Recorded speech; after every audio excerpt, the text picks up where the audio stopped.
ನಮಸ್ಕಾರ ರೀ. ನಮ್ಮ ಉತ್ತರ ಕರ್ನಾಟಕದಾಗ ಪುಂಡಿ ಸೊಪ್ಪಿನ ಪಲ್ಯ ಅಂದ್ರೆ ಫೇಮಸ್ ನೋಡ್ರಿ. ಭಾಳ ಅಂದ್ರೆ ಭಾಳ ಟೇಸ್ಟ್ ಆಗ್ತದೆ. ಇಲ್ಲೆಲ್ಲರ ಮನೆಗೂ ಹೆಚ್ಚಾಗಿ ಇಷ್ಟಪಡ್ತಾರೆ. ಬಿಸಿ ಬಿಸಿ ಜೋಳದ ರೊಟ್ಟಿಗೆ ಮಸ್ತ್ ಇರ್ತದೆ ಇದು. ಇಲ್ಲೈತೆ ನೋಡ್ರಿ, ಸೋಸ್ಕೊಂಡು ತೊಳ್ಕೊಂಡು ಇಟ್ಕೊಂಡೇನಿ. 2 ಕಟ್ಟು ಪುಂಡಿ ಸೊಪ್ಪು ತೊಗೊಂಡೇನಿ. ಸ್ವಚ್ಛಗೆ 4-5 ಸಲ ತೊಳೆದು ಇದನ್ನು ಒಂದು ಕುಕ್ಕರ್ನಾಗ ಹಾಕಾಕತ್ತೇನಿ. ಯಾಕಂದ್ರೆ ಜಲ್ದಿ ಕುದೀತೈತಿ. ಸೊಪ್ಪು ಓಪನ್ ಆಗಿಟ್ರೂ ಜಲ್ದಿ ಕುದೀತೈತಿ. ಆದರೆ ಇದ್ರ ಜೊತೆಗೆ ಪದಾರ್ಥಗಳನ್ನು ಹಾಕ್ತೇನೆ ಕೆಲವು, ಅವು ಜಲ್ದಿ ಕುದಿಯಂಗಿಲ್ಲ. ಅದಕ್ಕೋಸ್ಕರ ಕುಕ್ಕರ್ನಾಗ ಒಂದು 3 ಸೀಟಿ ಹೊಡಿಸ್ಕೊಂಬಿಡೋಣಂತ ಸೊಪ್ಪೆಲ್ಲ ಹಾಕೀನಿ. 8-10 ಸಣ್ಣ ಮೆಣಸಿನ್ಕಾಯಿ, ಅವು ಖಾರ ಭಾಳ ಇರ್ತಾವೆ. ಇವು 8-10 ಮೆಣಸಿನ್ಕಾಯಿ ಹಾಕೀನಿ. ಆನಂತರ ನೋಡ್ರಿ, ಕಡ್ಲೆಕಾಳು. ನೀವು ಕಡ್ಲೆ ಬೇಳೆಯರ ಹಾಕ್ರಿ, ಕಡ್ಲೆ ಕಾಳರ ಹಾಕ್ರಿ. ನಾವೊಂದು ಮುಷ್ಟಿ ಕಡ್ಲೆ ಕಾಳು ಹಾಕೇನಿ. ಇಲ್ಲೇ ನೆನೆಯಾಕಿಟ್ಟಿದ್ದೆ 1-2 ತಾಸು ಇವನ್ನ ಲಘು ಕುದೀಲಿ ಅಂತ. ಆನಂತರ ಮೆಂತೆ 1/4 ಸ್ಪೂನು. ಉಪ್ಪಿಟ್ಟು ತಿಂತೇವಲ್ಲ ಆ ಸ್ಪೂನ್ಲೆ 1/4 ಸ್ಪೂನು. ಒಳ್ಳೆ ಘಮ, ಆರೋಗ್ಯಕ್ಕೂ ಒಳ್ಳೆಯದು. 1 ಹಿಡಿ ಶೇಂಗಾ ಕಾಳು ಹಾಕೋಣ. ಇದ್ರಾಗ ಯಾವ ಪದಾರ್ಥನೂ ಸ್ಕಿಪ್ ಮಾಡುವಂಗಿಲ್ಲ, ಎಲ್ಲನೂ ಹಾಕಲೇಬೇಕು. ಪುಂಡಿ ಪಲ್ಯ ಅಂದ್ರೆ ಈ ಎಲ್ಲ ಪದಾರ್ಥಗಳನ್ನು ಹಾಕಲೇಬೇಕು. ಇದಕ್ಕೆ 1 ಹಿಡಿ ಶೇಂಗಾ ಕಾಳು, ಜಾಸ್ತಿನೂ ಹಾಕೋಬೋದು. ಇದು ಮುಳುಗಷ್ಟು ನೀರು ಹಾಕೋಣ. ಲಿಡ್ ಕ್ಲೋಸ್ ಮಾಡಿ ಒಂದು 3 ಸೀಟಿ ಹೊಡಿಸಿಬಿಟ್ರೆ ರೆಡಿ ಆಗ್ತತಿ. ಕಾಳುಗಳು ಮೆಣಸಿನ್ಕಾಯಿ ಚೆಂದಾಗಿ ಬೆಂದಿರ್ತಾವೆ. ಇಲ್ಲಿ ಕುಕ್ಕರ್ ಇಟ್ಟು ಇಲ್ಲಿ ಸೈಡಿಗೆ ನೋಡ್ರಿ, ಉಪ್ಪಿಟ್ಟು ತಿನ್ನೋ ಸ್ಪೂನ್ಲೆನ 1 ಸ್ಪೂನು ಜೀರಿಗೆ ಕುಟ್ಕೊಳೋಣ.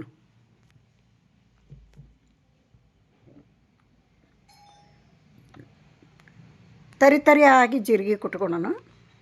ಇದರ ಜೊತೆಗೆ 1-2 ಗಡ್ಡಿ ಜವಾರಿ ಬೆಳ್ಳುಳ್ಳಿ ಸಿಪ್ಪಿ ತೆಗೆದು ಇವನು ತರಿಯಾಗಿ ಕುಟ್ಕೊಳೋಣ.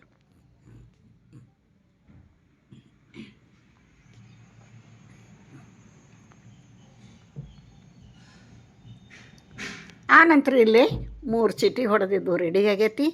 ಎಷ್ಟು ಚಂದ ಬೆಂದಾವು ನೋಡ್ರಿ. ಎಲ್ಲ ಕಾಳು ಬೆಂದಾವು, ಮೆಣಸಿನ್ಕಾಯಿ ಬೆಂದೈತಿ, ಸೊಪ್ಪಂತೂ ಮಸ್ತ್ ಮ್ಯಾಶ್ ಆಗಂಗಿರ್ತತಿ. ಇದನ್ನ ಈಗ ನೀರು ಜಾಸ್ತಿ ಆದ್ರೆ ಸ್ವಲ್ಪ ನೀರು ತೆಗೆದು ಬಿಡೋಣ. ನೀರು ಯಾಕೆ ತೆಗಿಬೇಕು ಅಂದ್ರೆ ಇದು ಸೊಪ್ಪು ಹುಳಿ ಇರ್ತತಿ, ಅದಕ್ಕೋಸ್ಕರ. ಇಷ್ಟು ಬಿಟ್ಟರೆ ಹುಳಿ ಆಗ್ತತಿ ಪಲ್ಯ, ಅದಕ್ಕೋಸ್ಕರ ಸ್ವಲ್ಪ ನೀರು ತೆಗ್ಯೋಣ. ಈ ಅರ್ಧ ನೀರು ತೆಗೆದು ಅರ್ಧ ಇಟ್ಕೊಳೋಣ. ಅದಕ್ಕೆ ಎಷ್ಟು ಬೇಕೋ ಅಷ್ಟು ನೀರು ಇಟ್ಕೊಂಡು ಉಳುಕಿದ್ದನ್ನು ತೆಗೆದು ಬಿಡೋಣ.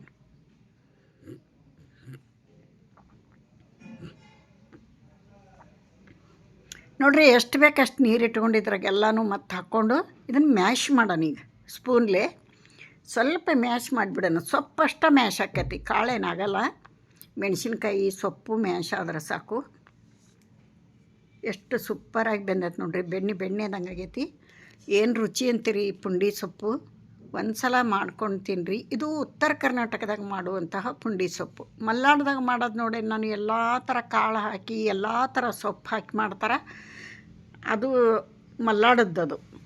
ಇಲ್ಲಿ ನಮ್ಮ ಉತ್ತರ ಕರ್ನಾಟಕ, ಪಕ್ಕಾ ಉತ್ತರ ಕರ್ನಾಟಕದ ಪುಂಡಿ ಸೊಪ್ಪಿನ ಪಲ್ಯ ಇದು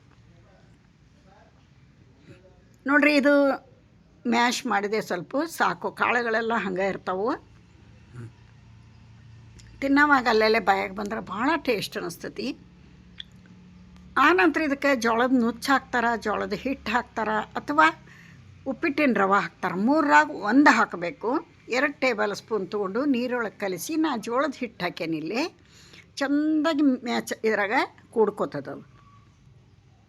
ಈ ಪುಂಡಿ ಪಲ್ಯ ಕಟಗ್ ರೊಟ್ಟಿ ಇದ್ದು ಬಿಟ್ರಿ ಏನು ಹೇಳಿರಿ, ಏನು ರುಚಿ ಅಂತೀರಿ ನೀವು.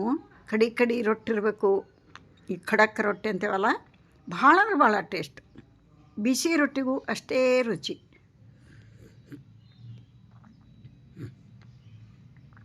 ಉಪ್ಪು ಹಾಕಿದ್ದಿಲ್ಲಲ್ಲ, ಉಪ್ಪು ಈಗ ಹಾಕೋಣ. ರುಚಿಗೆ ತಕ್ಕಷ್ಟು ಉಪ್ಪು, ಚಿಟಿಗೆ ಅರಿಶಿಣ ಪುಡಿ,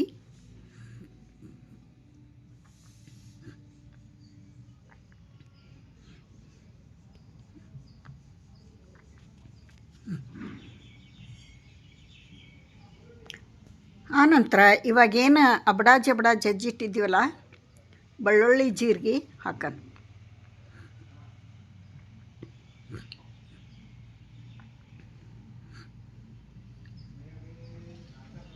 ತಟಗೆ ಬೆಲ್ಲ ಹಾಕೋಣ. ಸೊಪ್ಪು ಹುಳಿ ಇರ್ತೈತಲ್ಲ, ತಟಗೆ ಬೆಲ್ಲ. ಆನಂತರ 1 ಟೇಬಲ್ ಸ್ಪೂನ್ ಎಣ್ಣೆ ಹಾಕೋಣ.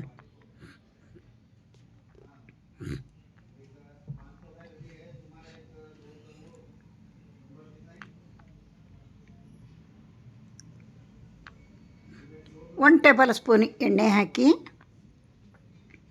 ಇದನ್ನು ಬೇಯಕ್ಕೆ ಬಿಡೋಣ. ಮೇಲೆ ಪ್ಲೇಟ್ ಮುಚ್ಚಿ ಬೇಯಕ್ಕೆ ಬಿಡೋಣ. ಯಾಕಂದ್ರೆ ಹಿಟ್ಟು ಹಾಕ್ಯವಲ್ಲ, ಹಿಟ್ಟು ಬೇಯಬೇಕದು, ಚೆಂದಾಗಿ ಬೇಯಬೇಕು. ಆನಂತರ ಎಲ್ಲನೂ ಮ್ಯಾಶ್ ಮಾಡಿಬಿಟ್ರೆ ಪುಂಡಿ ಸೊಪ್ಪಿನ ಪಲ್ಯ ರೆಡಿ ಆಕೈತಿ. ಬಿಸಿ ಬಿಸಿ ಜೋಳದ ರೊಟ್ಟಿ ಒಂದು ಕಡಿಮೆ ನೋಡ್ರಿ. ಇದಕ್ಕೆ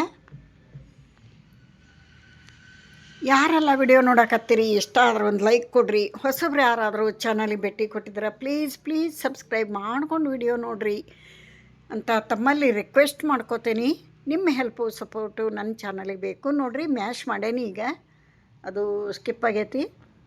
ಈ ಥರ ಮ್ಯಾಶ್ ಮಾಡಿಬಿಟ್ರೆ ರೆಡಿ ಆಯ್ತು ನೋಡ್ರಿ. ಸುಡ ರೊಟ್ಟಿ ಮ್ಯಾಗ ಅಥವಾ ಖಡಕ್ ರೊಟ್ಟಿ ಮ್ಯಾಗ ಇದನ್ನ ಹಾಕ್ಕೊಂಡು ಮೇಲೊಂದು ಸ್ವಲ್ಪ ಎಣ್ಣೆ ಹಾಕ್ಕೊಂಡು ಸೈಡಿಗೆ ಈರುಳ್ಳಿ ಇಟ್ಕೊಂಡು ತಿಂದುಬಿಟ್ರೆ ಏನು ಹೇಳಿರಿ, ಅಷ್ಟೊಂದು ಸುಖ ಹೊಟ್ಟಿಗೆ. ಈಗ ಬಾಲಿಗೆ ಸರ್ವ್ ಮಾಡಿ ತೋರಿಸ್ತೇನೆ. ನೀವು ಒಂದು ಸಲ ಈ ರೀತಿಯೊಳಗೆ ಉತ್ತರ ಕರ್ನಾಟಕದ ಪುಂಡಿ ಸೊಪ್ಪಿನ ಪಲ್ಯ ಟ್ರೈ ಮಾಡಿರಿ, ಭಾಳ ಟೇಸ್ಟ್ ಆಗ್ತತಿ. ಇಲ್ಲಿಗೆ ವಿಡಿಯೋ ಮುಗಿಸ್ತೇನೆ. ಮತ್ತೊಂದು ರೆಸಿಪಿಯೊಂದಿಗೆ ಸಿಗ್ತೇನೆ. ನಮಸ್ಕಾರ.